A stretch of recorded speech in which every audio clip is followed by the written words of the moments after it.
Alright, so what we do, start our fire as we open up the main. We got the main draft open, of course, and we open up the secondary draft. We got our newspaper, kindling, and a couple logs already placed. Before I clean the glass so that you can see the fire. Try to get all of it off there, but some of it's still left, so not really terribly worried about that. What I do, is I don't play with matches and stuff, because this is much easier. You just go like this. Got a couple fire lighters in there, of course. Got my newspapers, which I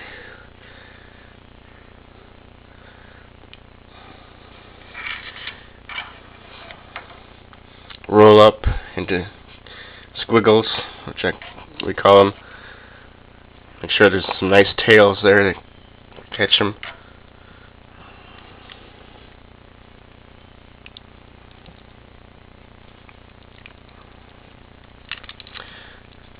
Alright, you can see it's starting to burn.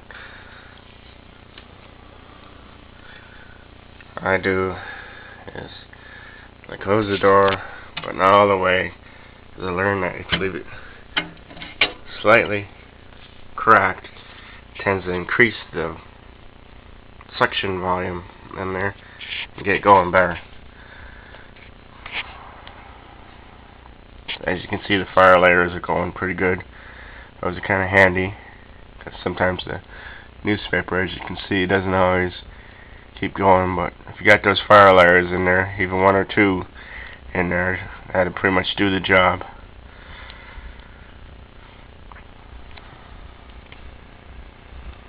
Takes a little while for that kindling to get going, but the fire lighters will get her going for you.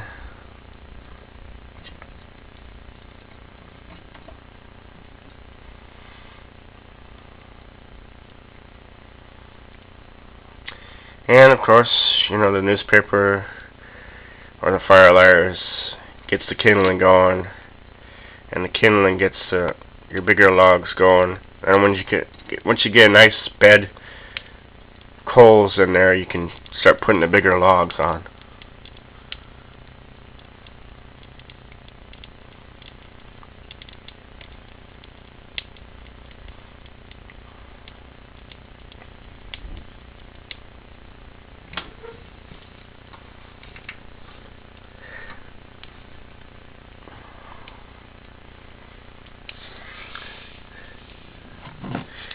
It's just a detachable thing.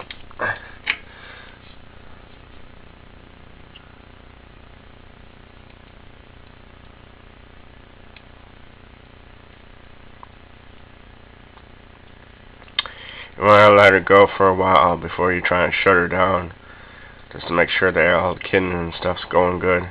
Because you don't want to shut her down, and as soon as you shut her down or tape her down, she goes back out again, and then you have to accomplish the whole thing. So it's better to make sure that everything's going good before you shut her down. And that's mainly what I do to get my fire going.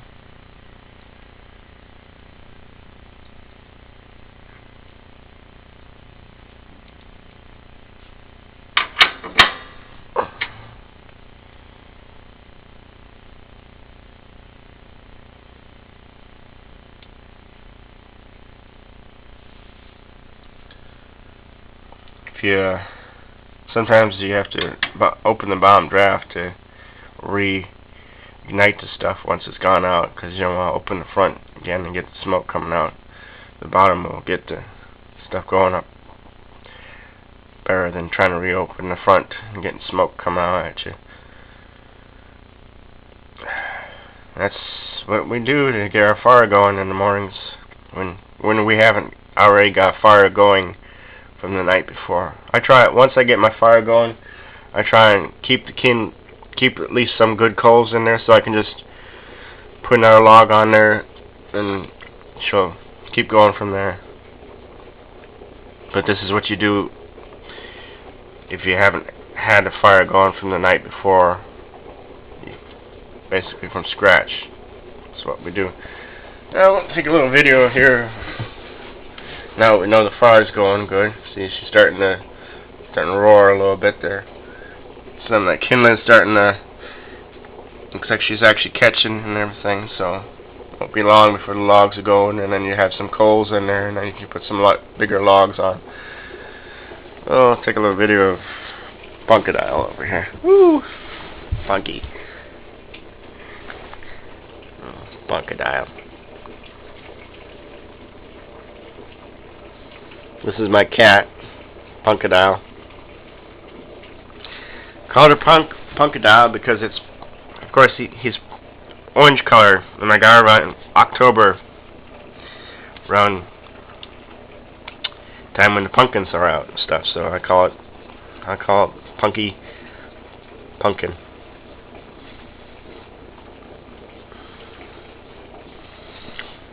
Still kind of a wild cat. I'm the only one that's allowed to carry her around and stuff. He still pretty much bites anybody that tries to do that to him. So it's still pretty much my cat, even though he's getting kind of spoiled by Mom. Isn't that right, Pumpkin?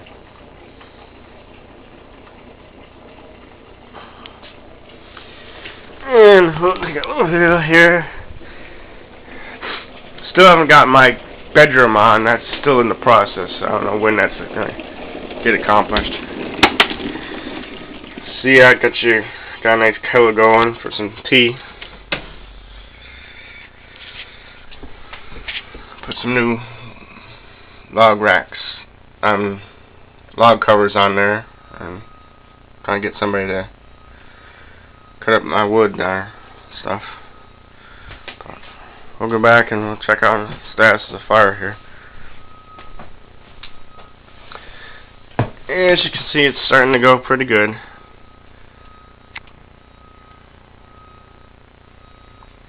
You got your nice crisscross pattern there to make sure you're getting plenty of air up through there.